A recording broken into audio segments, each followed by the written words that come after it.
في أوقات ارتفاع درجة الحرارة أو لما بنعمل مجهود جسمنا بيبتدي يفرز عرق، وعلى حسب الموقف نسبة العرق دي بتزيد أو بتقل. ده غير إن في حالات تانية برضو الجسم بيفرز العرق فيها. لكن ليه الجسم بيعرق ويفرز السوائل دي؟ وإيه فايدة العرق لجسم الإنسان؟ اتفرجوا على الفيديو ده علشان تعرفوا ليه بنعرق وإيه فايدة العرق. ولو انتم أول مرة بتتفرجوا على فيديوهاتنا ما تنسوش تدعمونا بسبسكرايب للقناة ولايك للفيديو، ولو بتتفرجوا على الفيسبوك اعملوا متابعة للصفحة ولايك وشير للفيديو.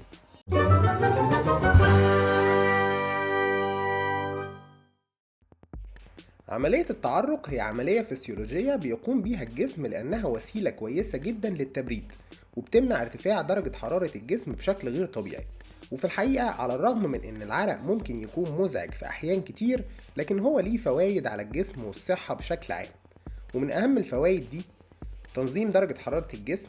زي ما قلنا إن الهدف الرئيسي من التعرق هو تبريد الجسم، وده بيتم من خلال إفراز الغدد العرقية للعرق على سطح الجلد عشان يتبخر ويساهم في تقليل درجة حرارة الجسم الداخلية. إظهار البشرة بمظهر صحي وحيوي، لأن نتيجة للرطوبة والمظهر اللي بيمنحهم العرق للبشرة، فالبشرة بتبدو أكتر انتعاش وحيوية. وفي حال إن العرق ده كان مرتبط بممارسة الرياضة اللي بتنشط الدورة الدموية في جميع أنحاء الجسم بما يتيح تدفق الأكسجين والغذاء بشكل جيد نحو البشرة، فده بيمنح البشرة مظهر حيوي نابع من داخل الجسم. تنظيف المسام وتطهيرها، لأن العرق بيساهم في إزالة المواد المتراكمة والأوساخ العالقة في المسام واللي بتتسبب في إغلاقها وانسدادها، والموضوع ده بيحصل في حالات التعرق الخفيف والمتوسط، مع ضرورة مراعاة إن العرق ما يتسابش على الجلد فترة طويلة.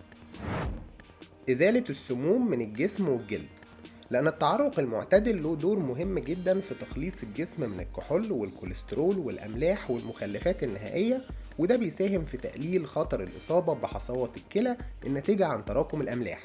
وبالنسبة لدور العرق في حماية الجسم من السموم، فإن الغدد العرقية بتزيل السموم الضارة الموجودة في الهواء الملوث اللي بيتعرض له الجلد.